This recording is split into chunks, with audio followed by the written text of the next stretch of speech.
반갑습니다. 로얄 마스터 박정수입니다. 제 별명이 애터미의 탤런트입니다. 내놓을만 하세요? 그런데 이름만. 이름이 박정수예요. 탤런트 박정수 있잖아요. 네, 그래서 제가 이름이 박정수인 관계로 제가 애터미의 탤런트라고 합니다. 저는 사실 이렇게 많은 사람 앞에서 나서는 거 참 싫어합니다. 정말 뒤에 있고 싶은 사람 중에 하나이거든요. 제 꿈이 겉은 남들이 조금 화려하게 생겼다고 하는데요. 좀 화려해 보이죠? 네. 그런데 사실은 굉장히 소박해요. 그래서 어느 날 옛날에 저희 집에 저희 남편 후배가 집을 놀러 왔는데 깜짝 놀래가지고 정말 실망스럽다고 그랬던 적이 있어요. 그 이유가 뭐냐면 제가 시골에 고구마 캐고 뭐 감자 캐고 막 이런 거 있잖아요. 그리고 뭐 딸기 따고 그런 걸 굉장히 좋아합니다. 그래서 한 번은 저희 친구가 고구마 농사를 굉장히 많이 지어요. 그래서 제가 이제 아이들한테 어떤 체험도 시켜줄 겸 니네 고구마 캘 때 나한테 연락 좀 해라. 내가 가서 도와줄게. 이렇게 해가지고 그 친구 집에 고구마를 캔다고 제가 옷을 완전히 몸빼 차림으로 모자를 둘러쓰고 시골 사람들이 입는 그 몸빼 차림으로 이렇게 입고 제가 고구마를 캐고 집을 막 들어왔는데 남편 그 후배가 와 있었던 거예요. 그래가지고 뒤로 낮아빠지면서 아니 형수님 도대체 그 모습이 무슨 모습이라는 겁니까? 막 이러면서 너무 실망스럽다고. 아주 그러니까 사람이 가꾸기 나름이에요. 지금은 제가 가꾸니까 이렇게 된 거고요. 제가 아까 잠깐 말씀드렸던 것처럼 제 별명이 망한 오리집이잖아요. 그때 또 식당을 할 때 제 모습을 보면 식당에서는 이렇게 입고 일 못하죠.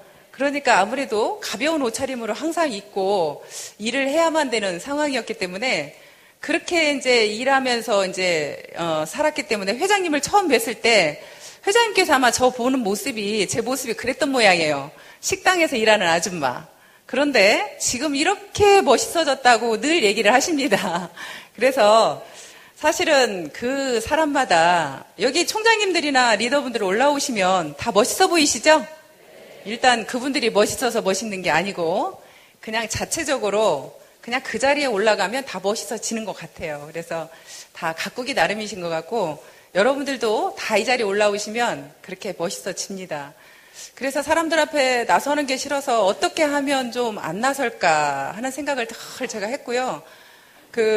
어렸을 적에 제가 키가 크다는 이유로, 인물은 조금 아니기도 하겠지만, 그때 당시 키가 크다는 이유로 미스 코리아 나와볼 거냐고 제의도 받았었고요.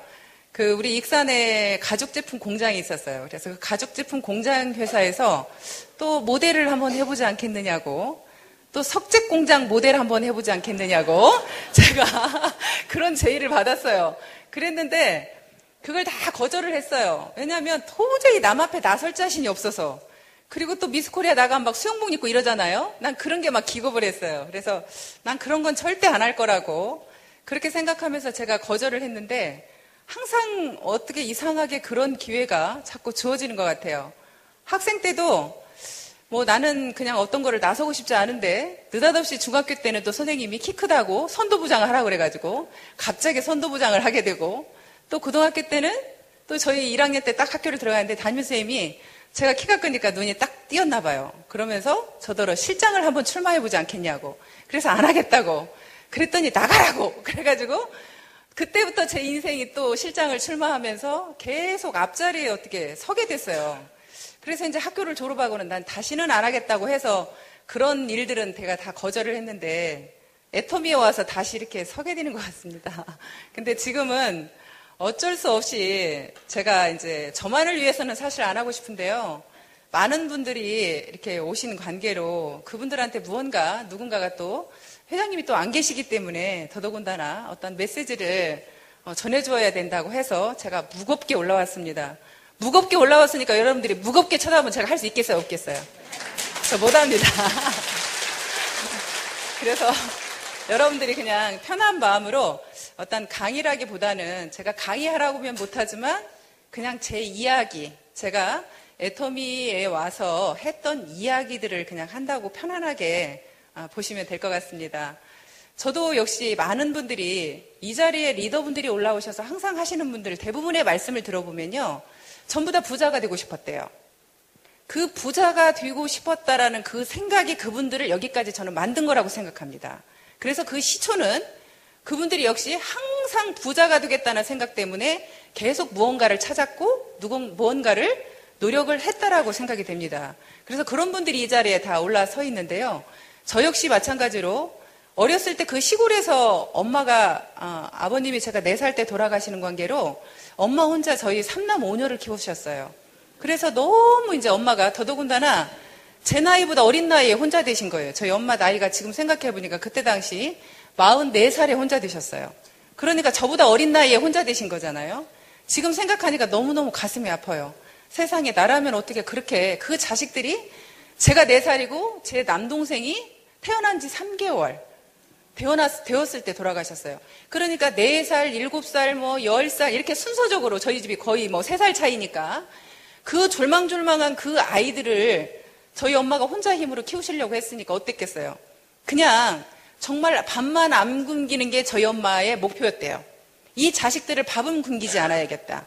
그래서 저희 엄마가 그 목표로 저희를 키우다 보니까 제가 학교를 다니면서 저는 그게 너무 싫은 거예요. 엄마가 늘 일을 하시다 보니까 한 번도 학교에 저를 찾아온다거나 하다못해 학교 운동회 때도 못 와보시는 그런 상황에서 항상 자라다 보니까 그런 거를 친구들 앞에 내가 너무 가난한 걸 보이고 싶지 않아가지고 어떻게 보면 의도적으로 약간의 부자인 것처럼 행동을 했던 것 같아요. 그래서 학교 다닐 때 그 소풍을 가면 선생님 도시락을 저희 집이 감히 쌀 형편이 아닌데 엄마한테 떼를 씁니다.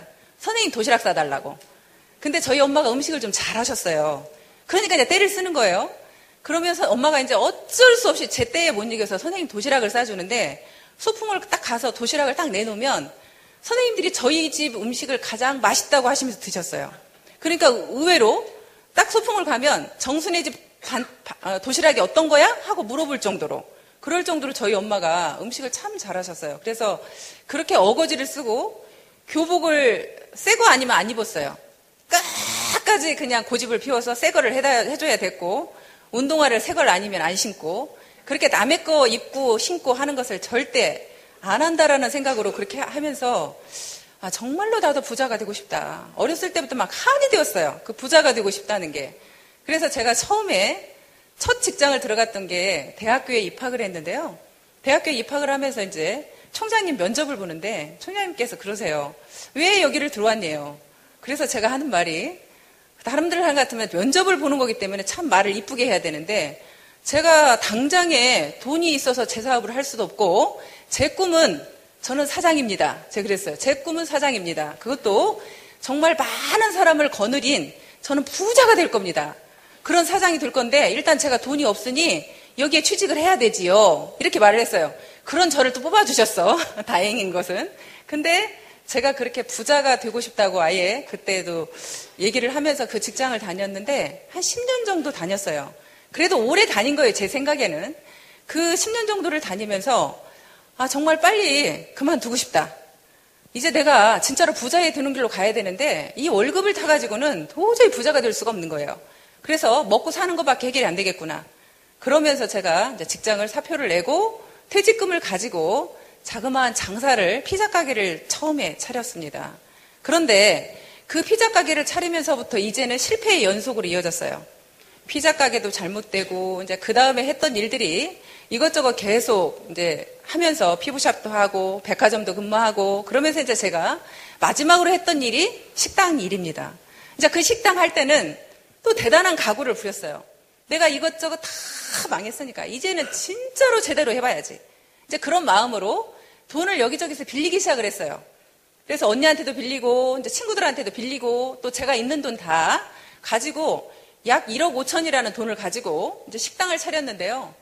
그 식당을 차리자마자 정말로 어려움에 처했습니다. 정말 만만하지 않더라고요.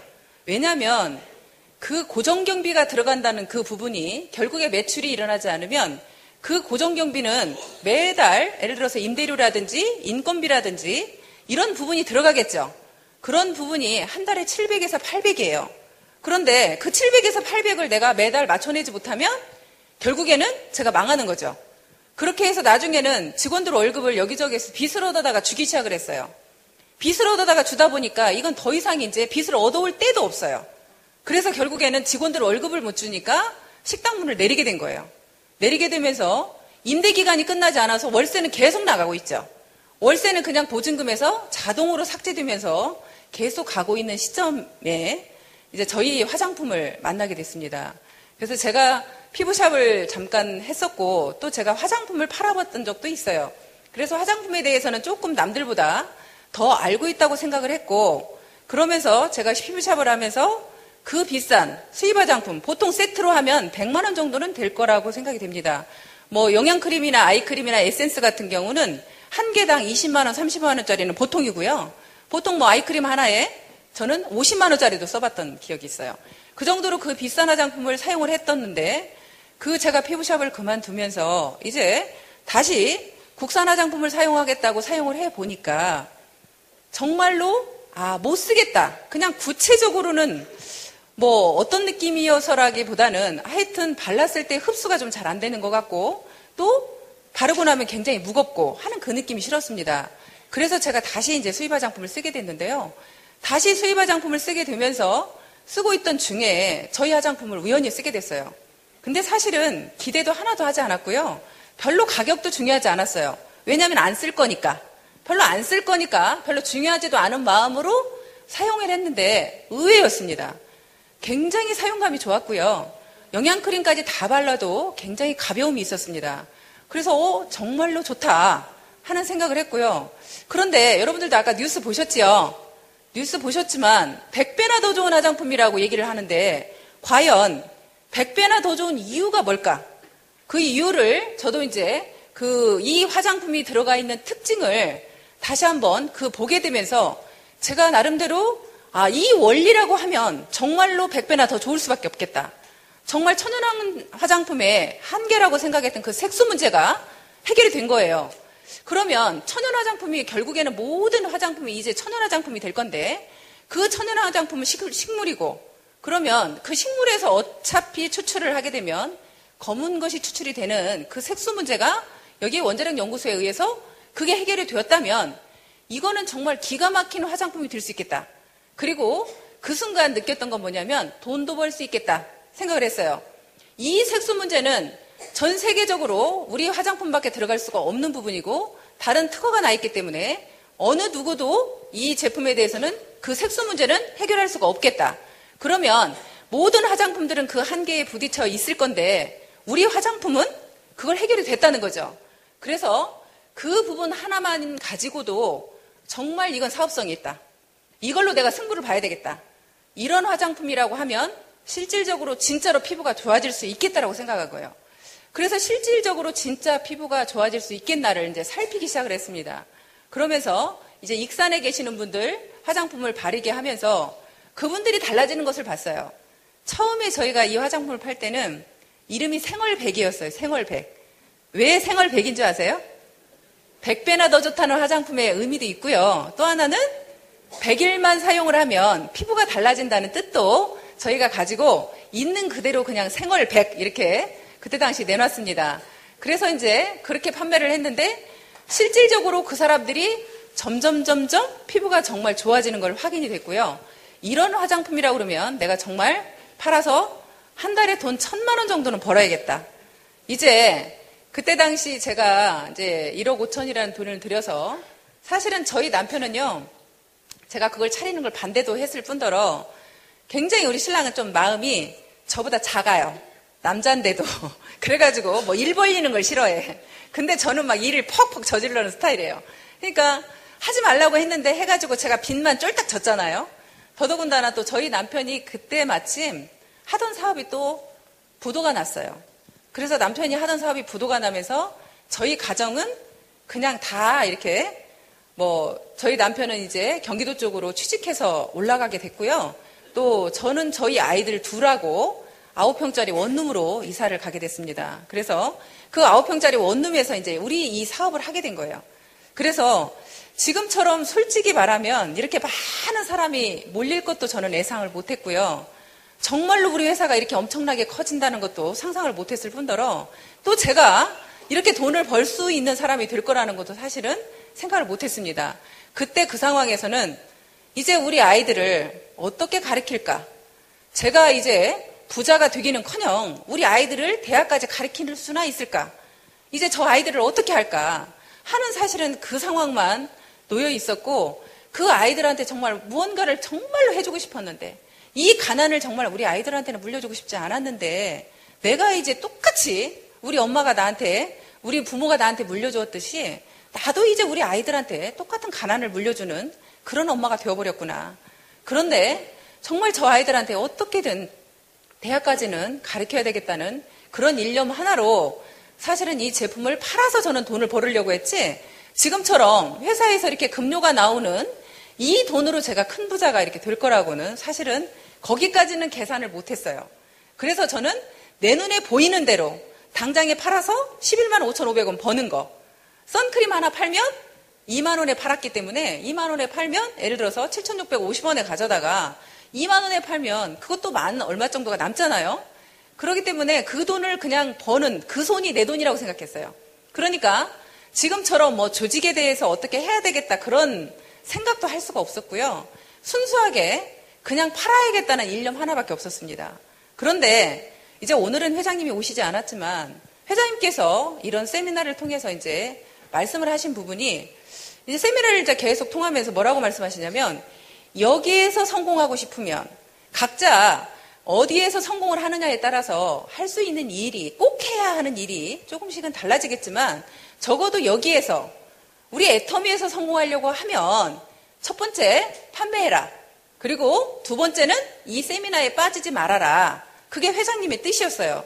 그래서 회장님의 얘기를 듣다 보니까 저도 모르게 이제 계속 세미나를 이제 판매를 하면서 세미나를 듣다 보니까 저도 모르게 정말 여기에서 나도 다시 한번 시작할 수 있을까?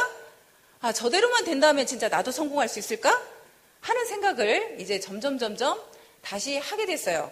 그래서 이제 그 판매를 하러 나가는데 판매를 하러 가면 이제 처음에 제가 의기양양하게 첫 번째 판매하러 갔던 곳이 있습니다. 거기가 제가 이제 굉장히 친하게 지냈던 언니인데요. 그 언니는 저하고 한 20년 정도의 지기 친구 언니예요. 근데 저처럼 키도 크고 얼굴 이목구비도 저처럼 비슷해요. 그래서 더더군다나 성씨도 박씨야. 그래서 사람들이 친동생이 아니냐고 이런 말을 들을 정도로 우린 친하게 지냈습니다. 그랬는데 그 언니가 또 부자예요. 익산에서는 그 정도만 해도 부자라고 해요. 자기 돈으로 한 7억 정도는 가지고 있었어요. 그때 당시에. 그러니까 그냥 그 정도 있었으면 집 가지고 있고 한 7억 있고 또 자기 또 가게가 따로 있었기 때문에 그 정도면 그냥 부자에 속했어요. 그래서 이제 제 생각에는 언니한테 무조건 가면 화장품 한 세트 무조건 팔아줄 거야 하고 이제 화장품을 딱 들고요. 그리고 이제 각종 자료들을 사람들이 처음에 우리 화장품 이야기를 하면 잘 안 믿어요. 그러니까 이것저것 자료라는 자료는 다 준비해가지고 이제 갔습니다. 가서 언니한테 덩 내놓으면서 언니 100배나 더 좋은 화장품이 나왔는데 정말로 기가 막힌 화장품이 나왔어. 언니 이거 하나 사줘라. 그냥 뭐 말할 것도 없이 사줘라 하고 이렇게 얘기를 했는데 그 언니 말이 뭐라고 얘기하냐면 야 우리 가게에 너 같은 사람이 수도 없이 와. 그렇게 얘기를 하는 거예요. 근데 지금은 제가 진짜로 이렇게 얘기를 하지만요. 저하고 20년 동안 친언니 동생으로 지내왔던 언니가 그것도 나를 완전 장사치 취급을 해가지고 너 같은 그런 사람이 하루에 수십 명씩 우리 가게를 찾아온다는 거예요. 그러면서 딱 거절을 하는데요.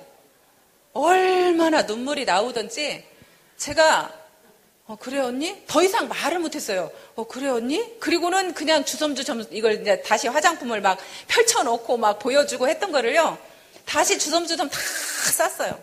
싸면서 눈물이 얼마나 쏟아지던지 펑펑 울면서 막 그걸 싸가지고 그 언니한테 근데 그 자존심에 그 눈물은 보이기 싫어가지고 막 훔쳐가면서 이제 그렇게 나왔던 적이 있어요.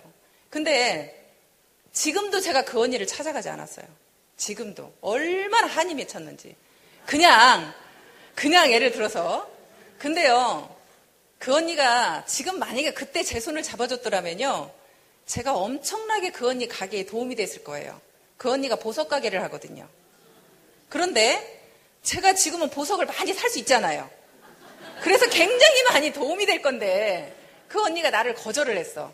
그러니까 사람 팔자는 진짜 모르는 거기 때문에요. 절대로 사람 팔자는 진짜 모르는 겁니다. 그래서 함부로 해서는 안 된다고 생각이 돼요.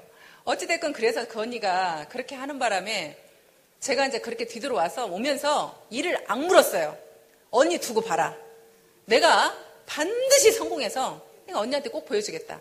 그냥 내가 정수야 지금 좀 상황이 그러니까 다음에 와라. 이 말만 했어도 제가 그렇게 속에서 이제 악이 받치진 않았겠죠. 근데 그렇게 말한 그 한마디가 제 가슴을 너무나 찔러가지고 제가 아주 그냥 마음에서 다짐 또 다짐을 했어요. 그런데 그 언니가 그 다음날 전화가 왔어요. 전화를 제가 안 받았어요. 그랬더니 그 다음날 전화가 또 왔어. 그래도 안 받았어. 그랬더니 문자가 왔는데 뭐라고 왔냐면 정수야 사실은 내가 어제 우리 남편하고 싸웠다.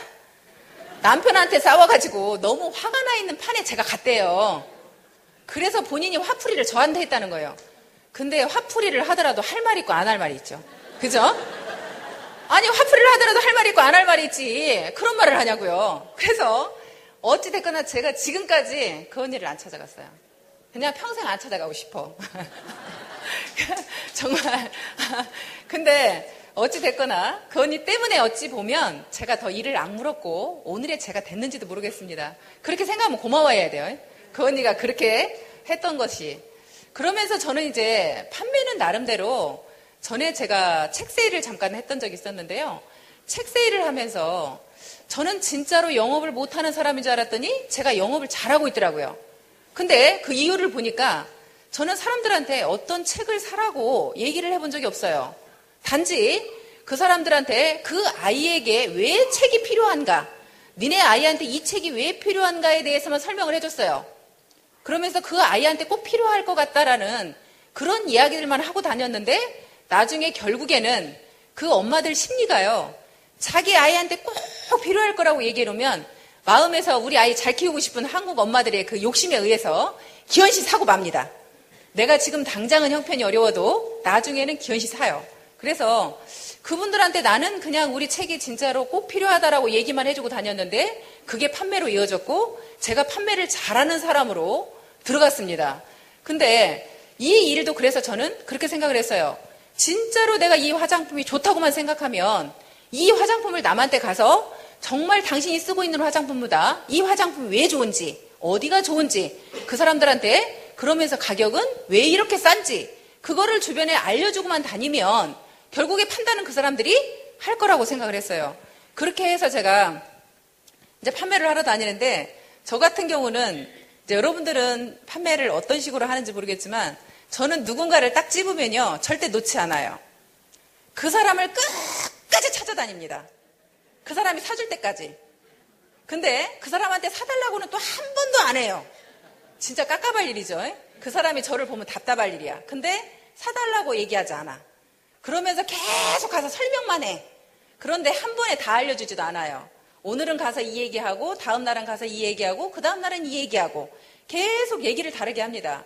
그러면서 하도 제가 아는 언니가 미용실에 있는데 얼마나 무시하는지 화장품 니네 화장품 그거 선전도 아니 이름도 없는 화장품이잖아. 이러면서 그렇게 무시를 하는 거예요. 그러면서 안 써줘. 그래서 제가 그 미용실에 주둔을 했습니다. 아주 주둔을 해서 아침에 딱 출근을 해서 그 다음에 그 집으로 가요. 가서 노트북을 딱 들고 갑니다. 가가지고 그냥 무작정 손님만 들어오면 뉴스를 무조건 틀어. 그 언니하고 상관없이. 그 언니는 그냥 쓰지 말라 이거예요. 자기는 그냥 그게 이름이 없는 화장품이라 못 쓰겠다고 하니까 그냥 무작정 가서 미용실에 가서 손님이 딱 들어오잖아요. 그럼 저는 가서 뉴스를 딱 틀어놔. 그러면 100배나 더 좋은 화장품이 나오잖아요. 그러면 이제 사람들이 머리 말고 뭐하고 이제 와서 구경을 해. 이게 뭐예요? 하고 이제 한마디 질문을 딱 하면 그 다음에 막 설명을 하는 거예요. 그러면 이제 그 사람이 설명을 하면 그래요? 그러면 그 선크림 하나 줘보실래요? 이제 이렇게 돼요. 그러면서 이제 그 사람한테 제가 팔아요. 그렇게 팔았더니 이 이제 미용실 원장님이 갑자기 배가 아파. 저거 내가 팔으면 돈인데. 이제 이런 생각이 들잖아요. 저것이 맨날 오지 말라고 그래도 와가지고 맨날 와서 화장품 팔고 앉아있거든? 그러니까 이제 나도 그럼 그거 가입해 줄래? 이제 이렇게 된 거예요. 그러면서 자기가 그러면 이제 팔아본다고. 그러면서 하는 말이 야, 근데 너는 설명을 그렇게 잘하니까 잘 팔지만 자기는 설명을 못하는데 어떻게 파냐요. 그래서 제가 하는 말이 언니 그냥 나처럼 해. 손님만 오면 뉴스만 딱 틀어놔. 뉴스만 딱 틀어놓고 손님한테 그냥 그 뉴스 보라 그래. 이 화장품이 그 화장품이라 그 설명만 해. 그러면서 이제 팔으라고 제가 이제 그렇게 했는데 그렇게 손님들한테 계속 그걸 판매를 하니까 어느 날은 제가 아는 동생을 한번 데리고 갔는데요. 그 동생이 제가 손님들이 그 미용실에 오는 손님들이 예를 들어서 제각각일 거 아니에요. 좀 잘나 보이는 손님도 있는가 하면 정말 시골 아줌마같이 생사람도 있을 거 아니에요. 근데 그런 아줌마들한테 내가 막 땀을 뻘뻘 흘리면서 설명을 너무 열심히 하고 있는데 그 동생이 제가 불쌍하더래요. 세상에 저 언니는 어떻게 하다가 저렇게 돼가지고 어떻게 저렇게 인생을 저렇게 저 언니가 저렇게 살 언니가 아닌데 완전히 다 망가져가지고 저게 뭐하는 꼴인가. 정말 저 언니는 저거 말고는 할 게 없을까. 다른 거 하면 안 될까. 자기가 정말 안타까웠대요. 정말로 언니보다 훨씬 못해 보이는 그 사람한테 막 미친 듯이 내가 설명을 하는 그 모습을 보고 본인이 마음이 너무 아팠다라는 얘기를 하더라고요. 근데 이제 돌아오면서 차 속에서 제가 그랬대요. 언니 다른 일을 하면 안 돼? 왜 언니가 꼭 그 일 해야 돼? 하면서 이제 그 이야기를 했을 때 제가 그 이야기를 했답니다. 나와 같이 이렇게 익산에서 같이 하는 사람들이 있다. 근데 나는 그 사람들이 너무 안쓰럽다. 나는 정말로 그 사람들을 위해서라도 내가 더 열심히 해야 된다. 더 열심히 해서 그 사람들을 꼭 성공시켜줘야 된다. 그래서 나는 그 사람들을 위해서라도 내가 이렇게 열심히 하는 거다. 꼭 나만을 위해서 이렇게 하는 게 아니다. 근데 그 말이 본인한테는 또 그게 감동적이었대요. 그러면서 그게 자기가 어떻게 보면 언니 그 말이 너무 감동이 되어서 자기도 정말 더 열심히 살아야겠다 하는 생각을 했다고 해요. 그렇게 제가 이제 그냥 뭐 조직이 어떻고 이런 것은 솔직히 정말 제가 그 저희 회사에서 주는 급료 그 후원수당을 한 번도 안 맞춰봤다면 여러분들 이해가 되세요? 저는 그것이 회장님이 나중에는 맞추지 말라고 하는데 그냥 그 맞출지도 몰랐고요. 그냥 그거를 그렇게 알아보려고도 안 했어요. 그냥 일만 한 거예요. 그냥 일만 죽으라고 열심히 그냥 그 세미나는 참석하고 그냥 그거 판매하고 그냥 그렇게 일만 했어요. 그래서 양쪽이 맞춰서 뭐 얼마를 내가 맞춰야 되는지 어쩌는지 그런 것도 잘 몰랐어요. 오히려 우리 익산에 이제 그 우리 초수 본부장이라고 있는데 그분이 전산 담당을 했거든요. 그분이 담당을 하면서 전화가 와요. 이 정도만 맞추면 뭐 10,000포인트만 맞추면 수당을 제가 얼마 탄대요. 그러니까 맞춰보라고. 이제 이런 전화가 오면 그래 그럼 그건 그렇게 해 내가 이제 하고 그렇게 부탁은 했지만 제가 막 그거 맞추고 있지는 않았어요. 근데 정말 순수하게 그냥 그렇게 제가 판매만 죽으라고 했던 일들이 소비자 멤버십이 쌓이겠죠. 소비자 멤버십이 그렇게 쌓이더라고요. 그렇게 쌓이면서 이제 자동으로 그냥 제가 수입이 오토 판매사가 되면서 수입 발생하는 일이 생기는 거예요. 그러니까 제가 처음에 정말 200에 올라갈 때까지 힘들죠. 200 정도가 올라가니까 그 다음부터는 정말로 일이 쉽게 돼요. 쉽게 되면서 일이 잘 진행이 되는데 제가 이제 제 나름대로 생각이 뭐였냐면 나는 총본부장이 갈 때까지 절대로 이 세미나에 빠지지 않겠다. 제가 그 생각을 했거든요. 그 세미나에 내가 빠지지 않고 내가 끝까지 한번 성공을 해봐야겠다라는 생각을 저하고 약속을 했는데요. 그 약속을 하다 보니까 제가 다른 일은 뭐 다른 사람들한테 내가 나보다 못한 사람한테 가서 막 열심히 설명해서 판매하고 이런 건 하나도 안 창피한데요. 왜 안 창피하냐면 오히려 지금도 저는 이렇게 돌아다니면서 정말 저 여자분이 얼마짜리 화장품 쓸까? 이렇게 생각이 돼요. 저 여자가 얼마짜리 화장품을 쓸까? 그러면 저 여자가 저 거품 있는 화장품을 쓰고 있는 것 자체가 안타깝죠? 내가 그 사람한테 팔려고 하는 게 아니라 그 사람이 저는 안타깝게 보여요. 그러니까 당연히 그 사람한테 자꾸 설명을 하게 되고 그 사람들한테 얘기를 하는 거지 이건 내가 창피한 일이 아니거든요. 그 사람이 안타까워서 나는 얘기해 주는 거예요. 그러니까 그거는 괜찮은데 제가 정말로 힘들었던 것 중에 하나는 뭐냐면 제가 세미나를 가는 일이었어요. 여기 세미나는 그래도 괜찮아요. 1박을 하는 건 아니잖아요. 그냥 저녁에 집을 들어가기 때문에 그냥 상관이 없는데 제가 우리 아이들이 그때 당시에 6살, 11살이었어요. 두 딸이 6살, 11살이었는데 그 두 딸을 9평짜리 원룸에 놔두고 사실은 이렇게 돌아다닌 거예요, 일하러. 근데 어찌됐거나 돌아다니다가 밤에라도 집에 들어가서 아이들이 자고 있을 때도 많지만 들어가서 아이들이라도 보면 별로 걱정이 안 되는데 1박 2일 세미나를 가게 되잖아요, 저희가. 한 달에 한 번. 그 1박 2일 세미나를 갈 때는 정말 어떻게 가야 될지 막 마음에서 정말 가슴이 아파요. 근데 처음에는 우리 아이들을 제가 친구 집에 맡겼어요. 친구 집에 맡기면서 부탁을 했어. 우리 아이들 좀 봐달라. 내가 1박 2일 세미나 갔다 올게. 하고 부탁을 해서 우리 아이들을 친구가 봐줬어요. 그런데 그 다음에 이제 2달째 또 그 집에 맡겼더니 이제 그리고 맡기고 또 세미나를 갔어요. 근데 3번째 달에 다시 이제 아이들을 맡기려고 하니까 우리 큰아이가 하는 말이 엄마, 나 그 이모 집에 안 가면 안 돼? 그러는 거예요. 그래서 왜? 이모네 집 가니까 싫어? 그랬더니까 아니, 왜 이모가 뭐 구박해? 내가 이러고 얘기를 하니까 아니, 그게 아니라 그냥 나 너무 불편해. 내가 그냥 민경이 다 돌볼게. 지 동생을 제가 다 돌본다는 6살짜리를. 내가 엄마 그냥 동생 유치원도 보내고 그때 당시 유치원 다녔으니까 유치원도 보내고 밥도 내가 먹이고 다 씻기고 머리도 빗기고 지가 다 할 테니까 엄마 나 제발 그 집에만 이모네 집만 안 간다는 거예요. 근데 진짜로 그 말을 들으니까 가슴이 막 너무 아프더라고요. 그래서 그 친구가 원망스럽기도 하고 이것이 도대체 어떻게 했길래 우리 아이가 이런 말을 하는지 이제 원망스럽기도 하고 그러면서도 어찌됐거나 아이한테는 이제 아이가 그렇게 말을 하길래 언제까지 맡길 수도 없고 해서 한번 놔둬봤어요. 그렇게 하고 제가 이제 석세스를 가게 됐는데 그날 석세스는 도저히 제가 이렇게 강의를 들을 수가 없어요. 그래서 맨 뒤에 자리에 앉아가지고 수시로 나가서 애들한테 전화를 해보는 거예요. 별일 없는지, 괜찮은지, 별일 없는지 계속 전화를 하면서 제가 이제 뒤에 가서 이제 막 이렇게 이제 울었나 봐요. 그러니까 이제 우리 임승 때 그때 스폰서님이 제 모습을 봤나 봐. 그 아이들이 막 염려가 돼가지고 어떻게 그냥 세미나를 뭐 어떻게 들었는지 뭐 했는지 알 수도 없고 계속 이제 아이들하고 통화를 해서 이제 애들 잠자는 것까지 확인을 하고 또 이제 아침에 새벽같이 전화를 했어요. 그랬더니 이제 우리 작은 아이가 전화를 하니까 엄마 뭐 언니가 머리를 막 이상하게 묶었대요. 머리는 이상하게 묶었고 또 뭐 옷은 또 뭐 그냥 자기가 마음에 안 들게 입혔고 뭐 하여튼 막 그렇게 막 하면서 막 신경질을 내면서 막 그렇게 작은 애가 이제 그러더라고요. 근데 그러면서도 이제 아이들이 알아듣든지 못 알아듣든지 아이들한테 계속 설명을 했어요.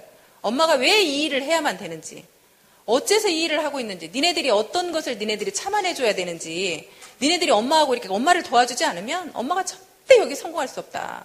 그러니까 니네가 진짜 엄마를 도와줘야 돼. 엄마가 이렇게 가는 거 이제 민경이는 예를 들어서 언니가 좀 마음에 안 들게 해도 이렇게 좀 참아주고 또 언니는 이렇게 해주고 우리가 앞으로 이제 더 이제 집도 좋은 집에 이사를 가야 되고 우리가 이렇게 해야 되는데 여기서 언제까지 살 수는 없지 않냐. 그래서 익산에서 이제 그때 당시에는 제일 이제 큰 아파트를 아이들한테 이렇게 보여주면서 제가 설명을 했어요. 지나가면서 다음에 우리 여기로 이사 오자. 우리 여기로 이사 올 거니까 니네들 여기 잘 봐둬. 근데 엄마가 돈을 벌어야 돼. 엄마가 돈을 벌어야 우리가 여기로 이사 오지. 그러면서 아이들한테도 계속 꿈을 키워줬어요. 엄마가 왜 이 일을 하는지. 그래서 우리가 앞으로는 이렇게 되기 위해서 그렇게 하는 거야 하면서 아이들을 계속 달래면서 제가 이제 이 일을 그렇게 진행을 했습니다. 근데 정말 그렇게 진행을 하면서 진짜 수도 없이 저도 이제 왜 안 힘들었겠습니까? 여러분들 지금 보시기에는 이제 정말로 이제 멋진 모습으로 여러분들 앞에 서 있는 것 같지만 그런 상황을 겪으면서 또 진짜 제가 그 내 가정에 우리 아이들의 정말 가장 힘들었던 그 부분을 견뎌오는 과정 중에 이제 일이 진행이 되면서 처음부터 그렇게 일이 막 잘 됐던 게 아니에요. 그러다 보니까 저도 약 8개월 정도를 거의 수입이 안 됐어요. 한 8개월 정도를. 그러다 보니까 굉장히 그 시간이 긴 시간이었고 정말 아무것도 저는 당장에 먹고 사는 건 문제를 해결해야 되는데 그 먹고 사는 문제가 해결이 안 되는 상황이었고 그러면서 이제 굉장히 두려움이 왔어요. 정말 나는 성공할 수 있을까? 그리고 또 이 회사는 진짜 성공할 수 있을까? 회장님께서는 정말 막 1등주의를 막 외치고 막 우리 17명 모아놓고도요. 정말 전 세계적으로 글로벌로 나갈 거라고 우리가 1등 할 거라고 막 초인류 기업이 될 거라고 막 외치면서 막 여기에서 수당 제일 많이 받는 사람이 막 여기에 엄청나게 많아질 거라고 세미나 17명 놓고 앉혀있어 얘기하면 그게 믿어져요? 그때는 진짜 믿어지지도 않았어요. 그래서 진짜 뭐 그렇게 되면 좋고 그러면서 이제 그런 의심에 제가 이제 그런 것들이 자꾸 이제 생기는 거예요. 저도 이제 일을 하긴 하지만 계속 의심이 생기니까 이제 제가 회장님한테 자꾸 이제 걱정하는 메시지를 이렇게 한 번씩 제가 보냈어요. 정말 회장님 될까요? 진짜 잘 될 수 있을까요? 이제 그런 메시지를 제가 회장님한테 보내다 보니까 어느 날 회장님께서 저한테 이제 계기비행이라는 그 메일을 이렇게 보내오셨어요. 그래서 그 계기비행을 한번 여기 읽어보시면 그때 당시에 이제 저한테 2006년도에 이제 보냈던 메시지입니다. 여기 한번 읽어보면요. 오늘의 삶이 만족스럽다면 우리는 길을 떠나지 않아도 됩니다. 우리는 지금 가보지 않은 길을 가려고 합니다. 미래의 불확실성이 두려워서 미래를 향해 발을 내딛지 않는다면 내일도 오늘과 비슷한 삶이 전개될 것입니다. 우리가 불안한 것은 새로운 길을 향해서 떠나기 때문입니다. 길을 떠나는 자에게만이 목적지에 도달할 가능성이 있습니다. 그래서 지금의 불안은 성공자라면 누구나 겪었던 일이며 성공의 필수 요건이라 할 수 있겠죠. 도리어 우리는 현실에 안주하려는 자신을 우리는 불안해해야 합니다.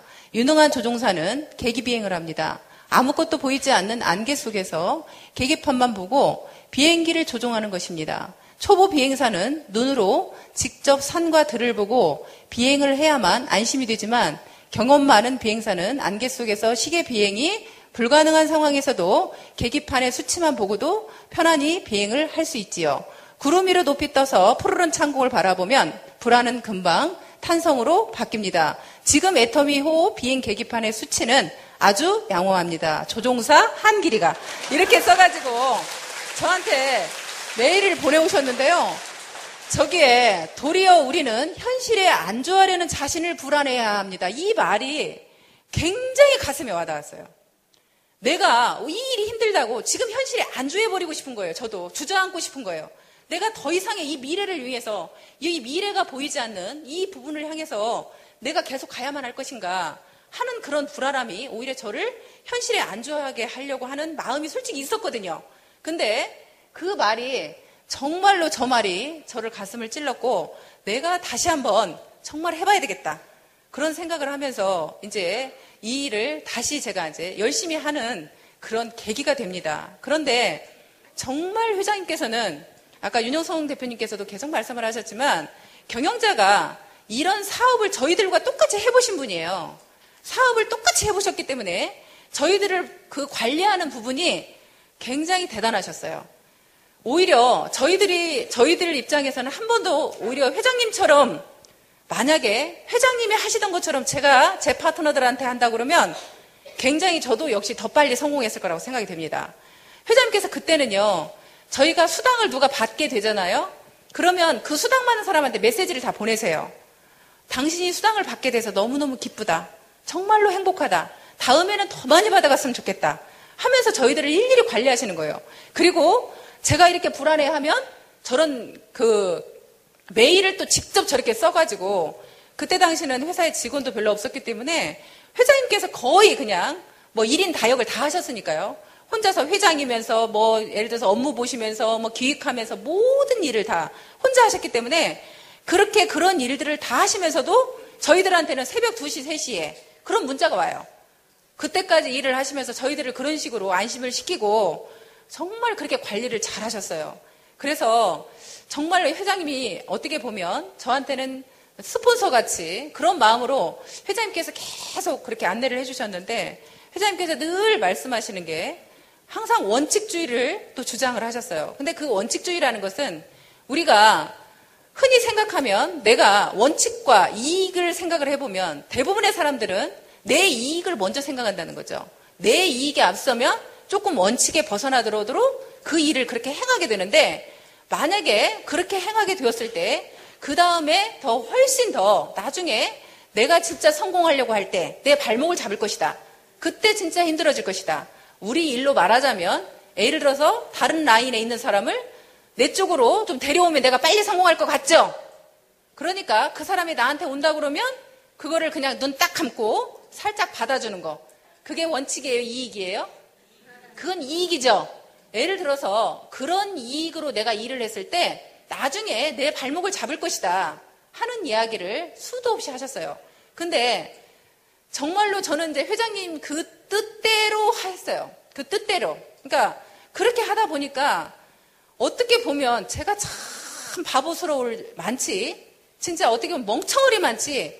그냥 그 고지고대로 한 거예요. 고지고대로 하다 보니까 이제 판매도 어느 정도 하고 멤버십도 어느 정도 형성이 돼서 제가 오토 판매사가 돼서 수입은 일정 금액을 받아가는데 어느 정도 받아가는데 저는 계속적으로 예를 들어서 제 파트너들이 진짜로 이제 잘하는 파트너가 한 분이 나오셨어요.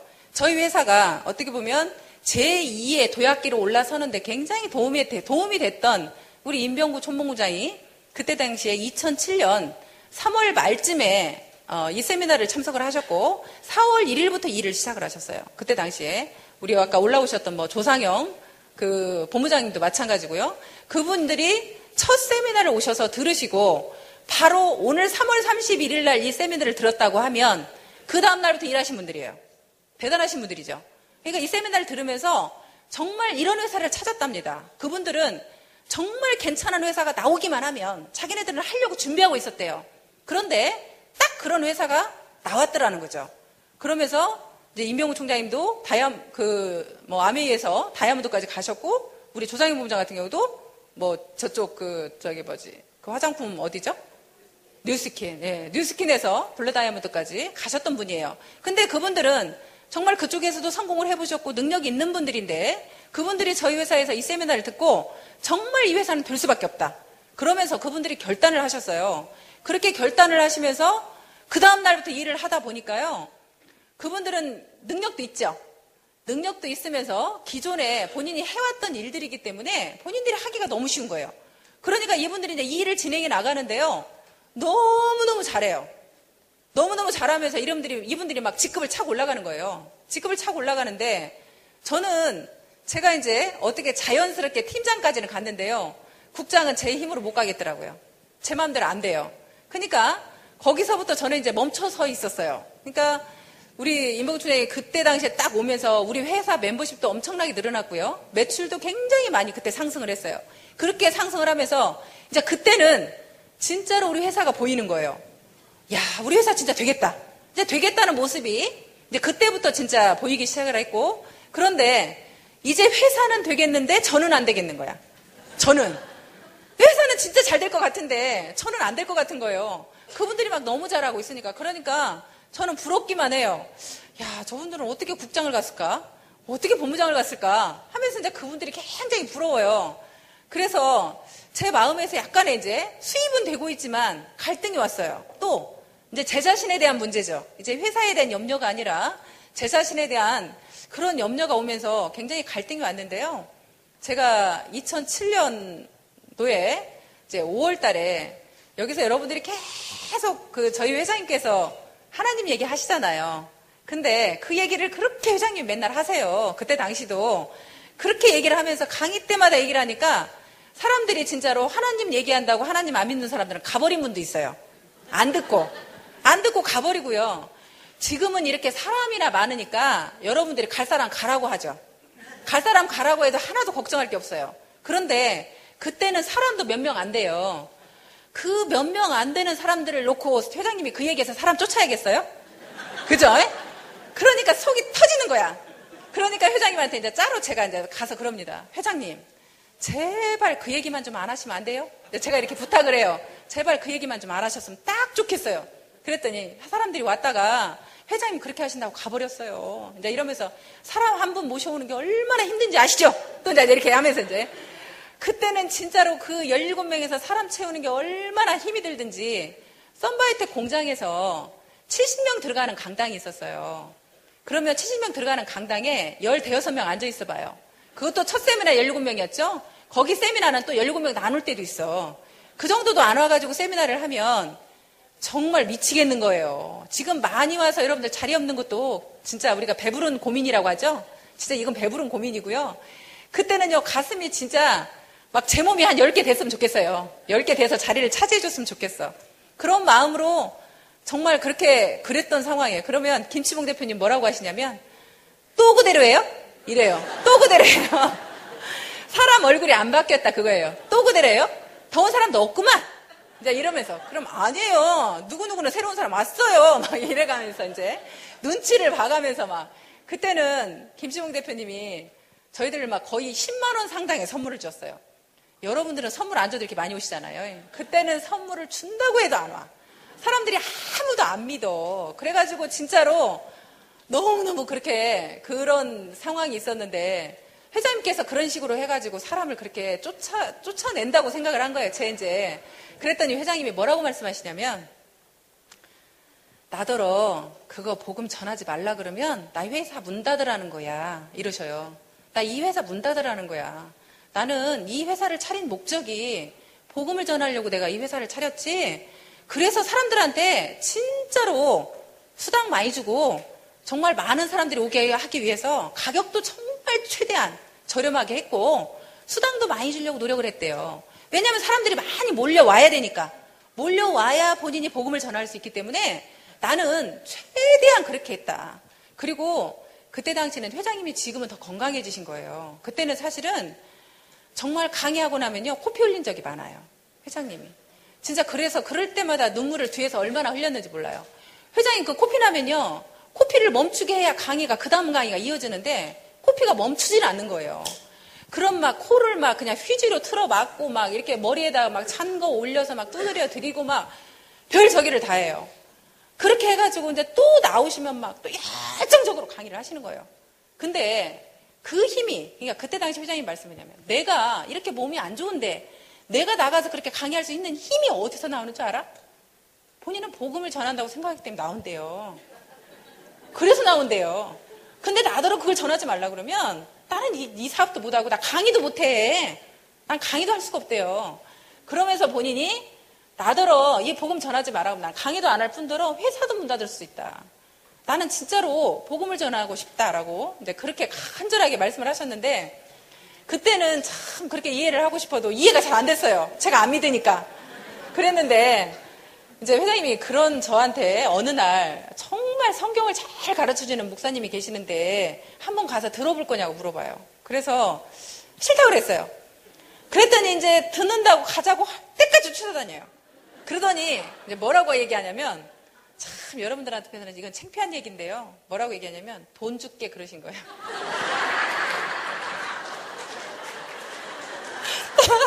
아니 근데 그때는요 진짜 10만 원이 아쉬울 때잖아요. 단돈 10만 원이 아쉬울 때인데 돈 줄게 와. 그래가지고 돈을 20만 원을 주셔요. 차비해갖고 오라고. 그러니까 이제 돈까지 받았으니까 안 갈 수가 없잖아요. 그래서 이제 갔어요. 갔는데 아무 말도 안 들려요. 진짜 아무 말도 안 들리고 막 그냥 그 설교가 막 지루하기만 하고 앉아있기가 싫어요. 그래서 겨우 돈 줬으니까 가게 가서 앉아있긴 앉아있었는데요. 그러고 그냥 왔어요. 왔는데 이제 그 다음에 또 성경 세미나가 또 있대요. 또 있다고 이제 또 달달달달 볶아요. 저를 계속 따라다니면서. 그래 또 안 간다고. 제가 이제 그때 올 때는 이제 돈 줘도 안 간다고 생각했거든요. 내가 이제 가는가 봐라. 이제 돈 줘도 안 간다. 이제 그렇게 생각하고 제가 왔거든요. 근데 또 가자고 하니까 제가 간다고 하겠냐고요. 그래서 안 간다고 그랬어요. 그랬더니 참 진짜 희한한 일이 생겨요. 제가 그렇게 2007년 4월에 이제 우리 임병구 총장님이 나오면서 그쪽 레그가 사실은 그쪽 레그가 제 소실적이었는데 그쪽이 나오면서 엄청나게 멤버십이 일어나 버렸잖아요. 엄청 이제 사업이 잘 되고 있는데 반대로 이제 이쪽이 안 되는 거예요. 이제 역으로 바뀌어가지고 이쪽이 이제 안 되면서 제가 이제 그렇게 직급도 못 가고 이제 그래서 더 그랬던 때예요. 그랬는데 이제 어느 날 이제 우리 사무실에 어떤 분이 이제 어떤 분을 모시고 왔는데 그분이 이제 소개를 하려고 누구를 데리고 왔는데 이분을 보고 그분이 가버렸어요. 저런 사람이 애터미 하니까 이 회사도 끝났대요. 그러면서 그 사람이 아주 그냥 시동이 없는 사람인가 봐요. 그러면서 가버린 거예요. 그래서 제가 이제 그분한테 그분들이 있는 사무실이 어디입니까? 물어보니까 저를 알려주더라고요. 근데 그분들은 타 네트워크를 하고 있었어요. 글로벌 네트워크 하고 있는 그 사무실에 제가 이제 쫓아다니기 시작을 한 거예요. 저는 제가 특기가 뭐라고 그랬어요? 물면 안 놓는다.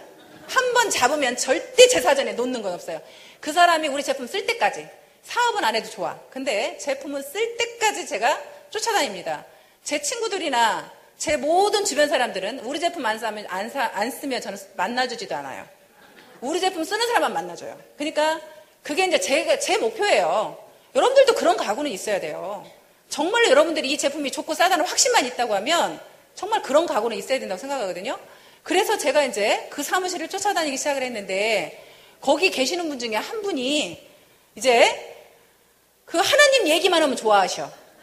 그래서 이제 제가 이제 들은 푸걸이 있어가지고 회장님이 여기에서 이제 한 얘기 있잖아요. 그런 얘기를 막 가서 아는 척을 하는 거야. 회장님이 노아우 홍수 얘기하시죠? 뭐 또 그 북편 하늘에 뭐 공간이 있고 뭐 예를 들어서 뭐 공간에 뭐 지구가 달려 있고 뭐 이런 얘기 하시죠. 그런 이야기를 저도 모르게 이제 가서 이제 한 마디씩 하는 거야. 노아 홍수가 어쩌고 저쩌고 이렇게 얘기를 하니까 그분 이야기가 내 얘기가 굉장히 공감이 갔던 모양이에요. 그래요? 참 궁금하대요. 그런 걸 그렇게 가르쳐 준 분이 누구냐요? 그래서 우리 회장님이 강의 때마다 말씀하신다고 그랬더니 아 그러냐고 그러면서 제가 이제 가서 하나님 얘기를 해야 그분이 내 얘기를 들어줘. 그러니까 제가 가서 이제 이 사업 얘기하면은 안 들어주니까 가서 이제 하는 얘기를 막 가서 이제 저도 이제 아는 척을 해가면서 이제 그분이 하는 얘기도 듣고 내가 아는 얘기도 그냥 이렇게 전달을 하고 이렇게 하는 거예요. 그런데 어느 날 제가 이제 그랬어요. 근데요, 저희 회장님도요, 저희 회장님이 잘하는 게 아니고요. 저희 회장님이 오히려 그 정말 성경을 잘 가르치는 목사님이 계시다네요. 근데 그 목사님이 성경 세미나를 한대요. 한번 가보실래요? 이랬어요. 저도 모르게. 제가 돈 줘도 안 가겠다고 생각한 사람이 이제 그렇게 물어본 거야. 근데 이분이 혹 해가지고 그러냐고 언제 하냐고 물어보는 거. 그래서 언제 한다고 그랬더니 그럼 자기가 가보겠다고 딱 이러시는 거예요. 근데 그 센터에 있던 센터장님이 이제 그 지금 우리 최원호 본부장님이세요. 우리 최원호 본부장님이 그 센터장님이세요. 근데 그분이 옆에 있다가 자기도 가보겠다는 거예요. 그래서 제가 코가 낀 거예요. 이제 역으로 내가 다시는 안 가려고 했는데 이 사람들을 내가 지금 우리 일을 시키고 싶잖아요. 우리 일을 시키고 싶은데 이분들이 우리 일은 안 와보고 성경 세미나를 가보겠다고 하니까 어찌됐거나 이분들을 제가 모시고 가야 되잖아. 어쩔 수 없이 제가 이제 이분들을 모시고 간 거예요. 하고 이분들을 모시고 갔는데 거기에서 이제 이분들을 옆에다 놓고 내가 들으려고 하니까 잘 들어야 되잖아요. 이제 그냥 듣는 게 아니야. 그러니까 이제 제대로 들었어요. 이제 제대로 앉아서 듣다 보니까 정말로 제가 그동안의 그 삶이 아까 잠깐 말씀드렸지만 너무나 제 자신이 고통스러운 어렸을 적부터 정말로 그렇게 힘들게만 살아왔고 정말 우리 가족들도 다 잘 사는 가족이 없고 너무너무 우리 가족들도 다 힘들고 정말 그런 고통이 왜 나한테만 이렇게 주어지는지 정말 가슴에 너무 이제 제 자신이 하나님 믿지도 않으면서도 하나님이 원망스럽고 왜 나만 이렇게 이런 고통을 주셔야 됩니까? 하는 이제 그런 생각들을 참 많이 했었는데요. 거기에서 이제 그 말씀을 듣게 되면서 진짜 성경이 사실이라는 걸 알게 됐어요. 그 지나온 역사와 지금 현재 보여주는 그 역사를 비교해서 말씀을 해주시는데 안 믿을래야 안 믿을 수가 없었어요. 정말 믿어져 버린 거죠. 그 믿어져 버리면서 이제 제 죄가 드러났고 정말 제 죄가 드러나면서 어떻게 보면 그런 죄들을 이제 다 이미 예수님께서 다 지고 십자가에 돌아가셨다는 그 말에 너무너무 감사해서 감사의 눈물을 정말 많이 흘렸습니다. 그러면서 그때 제가 깨달았던 건 뭐냐면요. 그때 깨달았던 게 그 예수님의 죽음만 본 게 아니라요. 제 죽음을 봤어요. 아, 내가 얼마 안 있으면 죽겠구나. 그게 떠올랐어요. 그냥 내 죽음이 아직도 저는 젊다고 생각했거든요. 아직 조금 살 날이 더 많다고 생각했는데 그 순간에 제 죽음이 딱 눈앞에 보이는 거예요. 내가 죽을 날이 얼마 안 남았구나. 그럼 내가 죽을 날이 얼마 안 남았으면 나는 무엇을 해야 되나 하는 생각을 하게 됐어요. 그러면서 내가 이 땅에서 살아야 될 시간이 진짜 얼마 남지 않았구나. 그러면 내가 그렇게 죽을 건데 그렇게 죽을 거면 이 땅의 것이 도대체 뭐가 그렇게 대수인가. 이 땅에 있는 것이 뭐가 그렇게 제가 다 가지고 죽을 것도 아닌데 이 땅의 것이 그냥 의미가 없어진 거예요. 제가 죽음을 앞에 두니까. 제 죽음을 눈앞에 놓으니까 아무것도 필요 없다. 이제 마음이 비워지기 시작을 했어요. 근데 참 희한한 일은요. 제가 그렇게 마음을 비웠더니 이상하게도 사업이 잘 돼요. 역으로요. 진짜 저는 제가 그 마음을 딱 비우면서부터 진짜로 사업이 잘 됐습니다. 그때는 내 의지와 상관이 없다고 생각이 됐어요. 진짜 내 의지와 상관없이 정말로 사업이 잘 되는 거를. 그래서 늘 진짜 하나님한테 감사합니다. 감사합니다. 그냥 그렇게 했고요. 지금은 무언가를 달라고 빌어볼 필요가 없다라는 걸 알게 됐어요. 정말 감사하고 진짜 주님의 뜻대로 하라고 내 의지를 주님한테 맡겼더니 그 모든 일이 정말 잘 되고 있었고요. 제가 아침에 그냥 항상 주기도문을 저는 외웁니다. 아침마다 그냥 주기도문을 한번 외우고 그냥 제 하루 일상을 시작을 해요. 그냥 무언가를 내가 이제 그냥 기도를 특별히 이제 할 게 없다고 생각을 하기 때문에 그냥 주기도문을 외우고 제가 이제 하루 아침 일을 시작을 하는데요. 진짜 우리 어떻게 보면 일이 욕심에서부터 오히려 굉장히 일이 더 굉장히 그르치는 경우를 많이 봤어요. 내 욕심이 결국에는 파트너들을 실망시키게 하고 그 사람들로 하여금 오히려 저건 아닌데 하는 스폰서를 보게 되고요. 그러면서 이 일이 굉장히 더 많이 그르치는 모습을 많이 보았습니다. 그래서 어떻게 보면 그렇게 내 마음을 비우고 이 일을 시작을 했던 그 시점이 제가 이제 2007년 10월입니다. 그렇게 되면서 오히려 제가 그렇게 직급을 못 가서 안달복달 했던 제가 총본부장을 1번으로 갔어요. 총본부장을. 제일 먼저 왔어요. 그러니까 진짜로 또 진짜 회장님께서 이제 아까 계기비행을 보여주셨지만 또 하나 이제 저한테 보여줬던 것이 제가 이제 감동적이었던 그 문구가 하나 있었어요. 그게 뭐였냐면 성공의 거리 감각이라는 이제 그런 메시지를 한번 보내주신 적이 있는데 그건 이제 뭐냐면 그 월남전에서 있었던 실화라고 합니다. 거기 한 병사가 그 복부에 총을 맞았대요. 관통을 했대요. 그래서 이제 피가 이제 계속 흘리고 있는데 자기 본부는 약 4km 정도를 가야만 본부가 있답니다. 근데 총을 맞고 피가 줄줄줄 흘리는 그 와중에 거기 본부까지 도착을 해가지고 4km를 걸어서 와가지고 이 사람이 살아난 사례가 있대요. 그래서 이제 그 군의관들이 도저히 이 사람이 그 피를 흘려가면서 여기까지가 올 수가 없다는 거예요. 죽었어야 된다는 거죠. 그런데 살아서 온 거예요. 그래서 당신이 도대체 어떻게 했길래 살아서 여기까지 올 수 있었느냐 하고 물어보니까 그 병사가 그 얘기를 했대요. 저는 이 그 전령 있잖아요. 저게 이제 이렇게 전령을 주는 그런 자기가 전령이었기 때문에 여기와 본부와의 거리를 너무나 본인은 눈을 감아도 다 보일 정도로 잘 알고 있대요.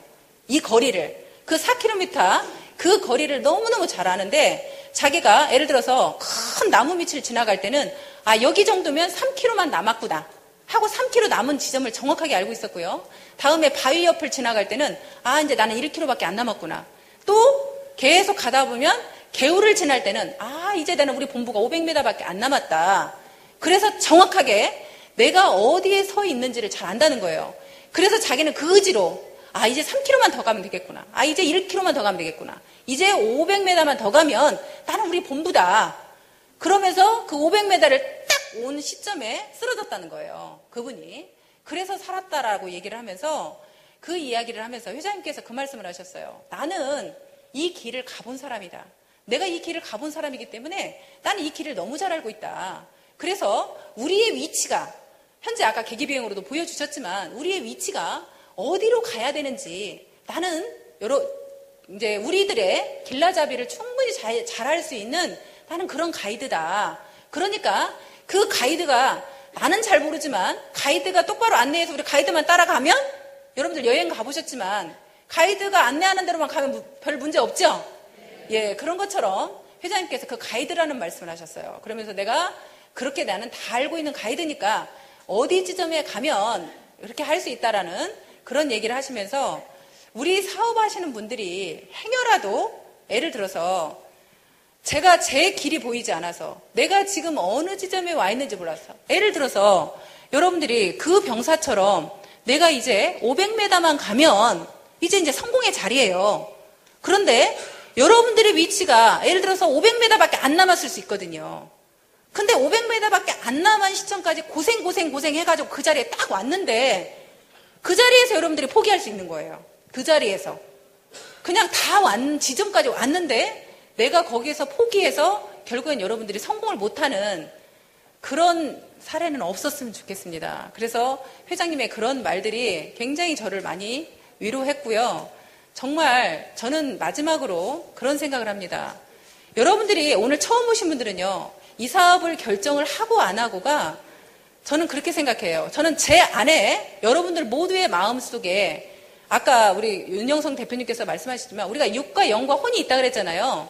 그런 것처럼 내 안에 우리는 영이 있고 그 영은 내 양심이고 내 양심은 결국에는 나를 옳은 길인지 그른 길인지를 알려주는 저는 판사라고 생각해요. 여러분들은 적어도 남들은 모르지만 여러분들은 내가 지금 옳은 길을 가고 있는지 잘못된 길을 가고 있는지 내가 이게 잘하고 있는지 못하고 있는지 그 부분을 남한테 물어보지 마시고요. 여러분 자신한테 물어보면 여러분 자신들이 가장 정확한 답을 하는 판사가 이 안에 있다. 그래서 내가 만약에 의심쩍다고 하면 남한테 물어보지 마시고요. 내가 직접 알아보시는 거예요. 제가 저희 화장품이 예를 들어서 남한테 물어봐서 좋으냐고 해서 좋다고 내가 그 양심으로 나가서 팔 게 아니라 내가 직접 써보는 거죠. 내가 직접 써보고 내 안에서 진짜로 이게 좋다라고 판단했을 때 남한테 전하는 거죠. 그래서 여러분 양심에 내가 믿고 물어본다고 하면 모두가 그 양심에서 한 말이 정확한 답이 되지 않을까 생각이 됩니다. 그래서 우리 애터미는 물어보면 물어볼수록 사람들이 더 굉장히 회장님의 마인드라든지 우리 제품이라든지 그 모든 것이 여러분들이 물어보면 물어볼수록 더 훨씬 더 믿음이 가는 그런 회사이고 그런 제품이라고 생각을 합니다. 제가 9평짜리 원룸에서요. 지금은 이제 제가 50평에서 살고 있지만 평수도 50평에 살고 있지만 또 하나 제가 정말로 기쁜 일은요. 아직도 저희 가족은 굉장히 어렵습니다. 그래서 제가 이제 엊그제도 저희 언니한테 내가 언니 아들 학교 졸업할 때까지 100만 원씩 지원할게. 그랬더니 우리 언니는 너무 감동이었나 봐요. 그러면서 저희 엄마를 저희 둘째 언니가 그 노인 외 그 간호하는 그거 증 있잖아요. 그걸 땄어요. 그걸 따가지고 남의 할머니들을 간호하고 있어요. 그거 돈 벌라고. 그래서 제가 언니한테 얘기를 했어요. 어차피 내가 이렇게 돌아다니니 저희 엄마를 제가 모셨거든요. 제가 모시다가 이제 내가 이렇게 돌아다니고 이렇게 해서 바쁘니까 언니도 어차피 돈을 벌어야 되면 남 모시는 것보다 우리 엄마 모시는 게 낫지 않느냐. 그럼 엄마를 모셔라. 그럼 언니도 내가 한 달에 100만 원씩 줄게. 그래서 또 저희 언니가 저희 엄마를 모시는 대가로 제가 또 100만 원씩 월급을 주고 있어요. 월급을 주고 있죠. 지금은 또 우리 아이들 대학을 어떻게 가르칠까 염려했던 제가 이제 유학을 보냈습니다. 그래서 우리 아이들이 지금 유학 가 있고요. 여러 가지 그런 상황들이 우리 가족 전체가 정말로 또 우리 오빠가 또 막 사채빚으로 너무 고생하고 있길래 그 사채빚을 또 제가 일단 갚아줬어요. 그러니까 우리 모두가 우리 집에서 저 하나의 성공으로 우리 가족 모두가 행복해지는 정말 이런 삶을 살게 된 우리 애터미가 정말 너무너무 감사하고요. 여러분들도 행여라도 정말 여러분들로 인해서 여러분들 가족이 정말 행복할 수 있는 그런 일이 아닌가 싶습니다. 오늘 여러분들이 이 시간이 아깝지 않은 정말 여러분들한테 유익한 시간이 되었을 거라고 믿으면서 오늘 강의 마치도록 하겠습니다. 고맙습니다.